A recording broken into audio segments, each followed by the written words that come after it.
Oi pessoas, tudo beleza? Espero que vocês estejam bem e a gente está aqui então para fazer a revisão da unidade 5. Então você pode acompanhar essa revisão lá pelo teu livro de atividades, que tem aí os recortes que eu utilizei para fazer os slides, tá? Então essa unidade 5 fala do universo, então o tema aí característico dessa unidade é a astronomia. E ela começa falando aí dos diversos povos que observavam os fenômenos astronômicos e associavam ao cotidiano. Então associavam, por exemplo, as questões de plantio, né, de cultivo, identificando os padrões de clima, tipo estiagem, o tempo de muita chuva, e principalmente para elaborar a contagem de tempo. Então, a maior parte aí dos povos utilizou a observação dos fenômenos astronômicos para a contagem de tempo. E aí os nomes dados aos fenômenos e aos astros dependiam de cada povo, tá? Por causa disso, a União Astronômica Internacional lá resolveu padronizar a nomenclatura dos astros, os métodos para ensinar astronomia e a instalação de novos observatórios pelo mundo. Então, por essa questão aí de ser muito diversificado, a União Astronômica Internacional resolveu padronizar isso tudo, e uma grande mudança que teve a partir lá de 1930 é com relação ao conceito da palavra constelação, né? Que a gente viu que a constelação então, é uma região delimitada do céu. A gente sabe que são 88 constelações ou 88 regiões que tem no céu, e asterismo, que é aquela ideia das figuras imaginárias formadas pela ligação das estrelas. Então, a grande diferença aí de constelação e asterismo, tá, gente? Aí, falando um pouquinho sobre o sistema solar, a composição, né? O sistema solar ele se formou ali das nuvens de gás e poeira que colapsaram, então foram se juntando, e aí esses objetos celestes estão todos no mesmo plano, que é denominado lá o plano da eclíptica. E aí a gente falou dos dois grupos de planetas. Esse conteúdo aqui é bem tranquilo, né? Vocês já vêm estudando aí ao longo da vida escolar de vocês. Então, os 4 primeiros planetas aí mais próximos do Sol são os planetas internos, também chamados aí de telúrios. Eles são rochosos, então é Mercúrio, Vênus, Terra e Marte. A gente sabe que tem ali um cinturão de asteroides separando esses planetas, né? E daí vem os planetas externos, que também são chamados de planetas jovianos, e são gasosos. E aí tem Júpiter, Saturno, Urano e Netuno. Aí vem mais um cinturão, que é o cinturão de Kuiper, e aí está o planeta anão, que é o Plutão, né, que deixou de ser planeta lá desde 2006, que ele é considerado o planeta anão, tá? Por não limpar a órbita, não varrer a sua órbita, ele foi designado como planeta anão. Daí, gente, a gente falou um pouco sobre a questão das estrelas, né? E aí a gente tem o ciclo evolutivo de uma estrela. Essa parte aqui eu recortei do livro didático de vocês, que tem aquela sequência lá das estrelas. Então, existe lá uma sequência evolutiva. Então, ela começa lá como protoestrela, daí tem a pré-sequência principal, sequência principal e os estágios finais. Na protoestrela, o que acontece ali nela? Ela vai colapsando, né, os gases e tal, e vai começar lá o processo evolutivo dela.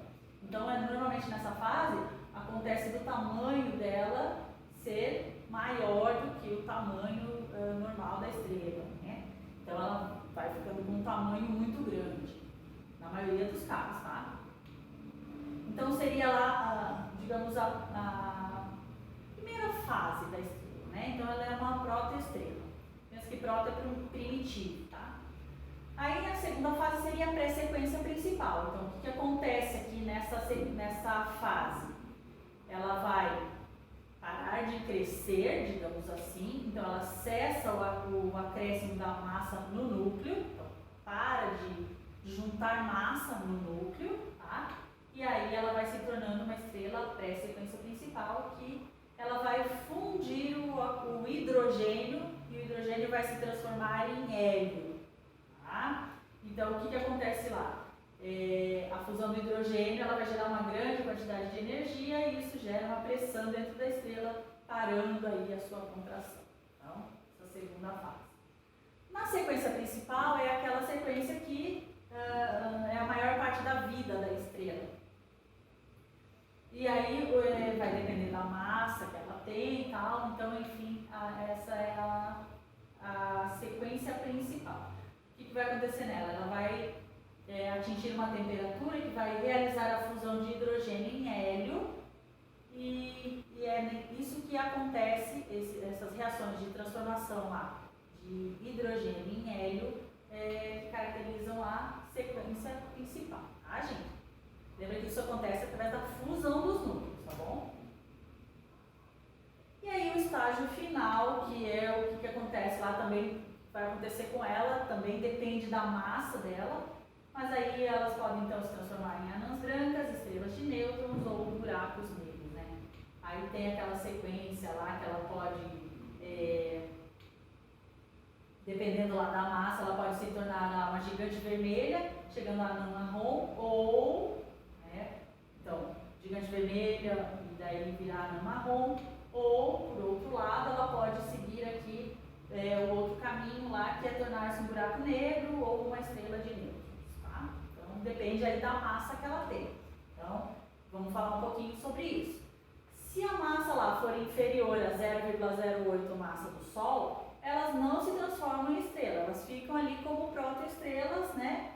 E daí elas vão se transformar lá em anãs brancas e vão ficar esfriando lá durante milhões de anos. Se a massa for um pouquinho maior, lá, entre 0,08 e 0,45 massa do Sol, o hidrogênio vai se fundir em hélio, daí com o passar do tempo ela vai se transformar lá em gigante vermelha, com o passar do tempo ela vai se transformar lá em anã branca com núcleo de hélio. Lembra lá que a parte menos densa fica na periferia, né, da estrela.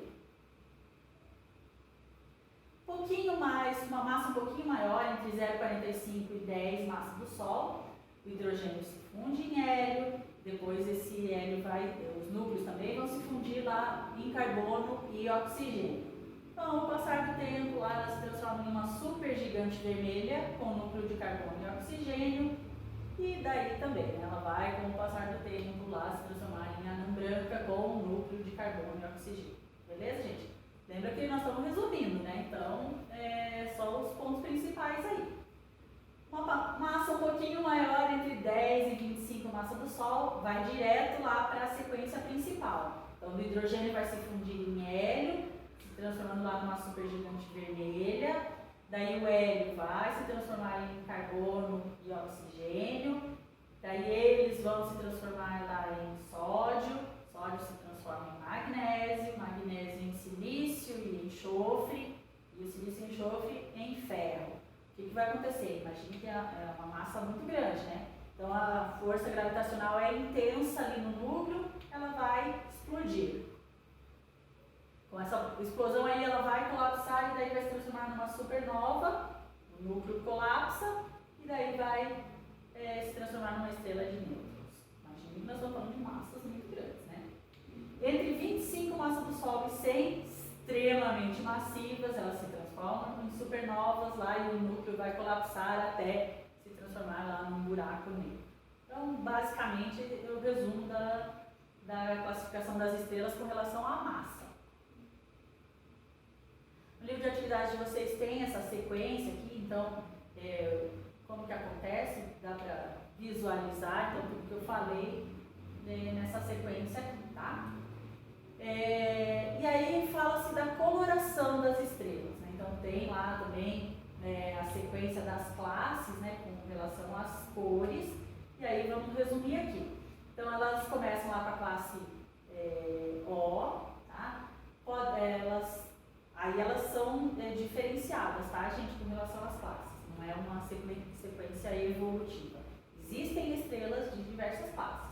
Então a classe O, elas são muito raras, tá? Então a maior aí da radiação delas está naquela região ultravioleta do espectro, e a cor aí, habitualmente falando, é o azul.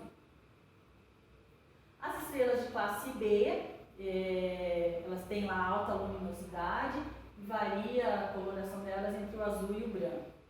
As estrelas classe A, grande parte das estrelas vistas no céu a olho nu, então a maior parte da cor delas aí branca. Né? As estrelas classe F, lembre que elas têm menor temperatura lá que a classe A, então também a cor branco. Aqui a temperatura vai diminuindo, tá, gente? As estrelas classe G, que é o caso do nosso Sol, então a coloração amarela. As estrelas classe K são as gigantes e supergigantes, então a coloração laranja. As estrelas classe M são as mais numerosas do céu, são as anãs vermelhas, e as gigantes e supergigantes, e a coloração vermelha, tá? Então, como eu falei para vocês, elas, de uma classe para outra, a diminuição da temperatura.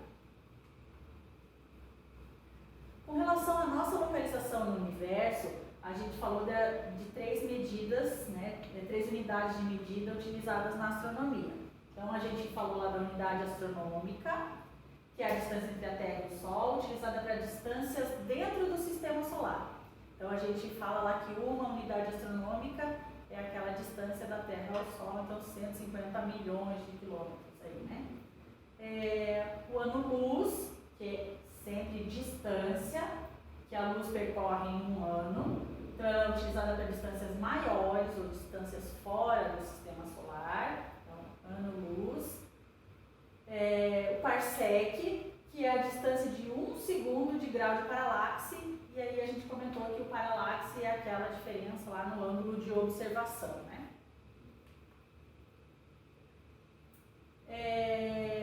Aí, com relação à nossa localização, então se a gente fosse lá definir a nossa localização, aqui está mostrando, por exemplo, o litoral do Paraná, o Paraná, e assim vai, né? América do Sul, aí se a gente falasse a Terra é o terceiro planeta, na parte do Sistema Solar interno, né, um planeta do grupo interno. Depois, se a gente for para o macro, né, do micro para o macro, então o Sistema Solar, daí está no braço de Órion, depois aí na Via Láctea, que é a nossa galáxia.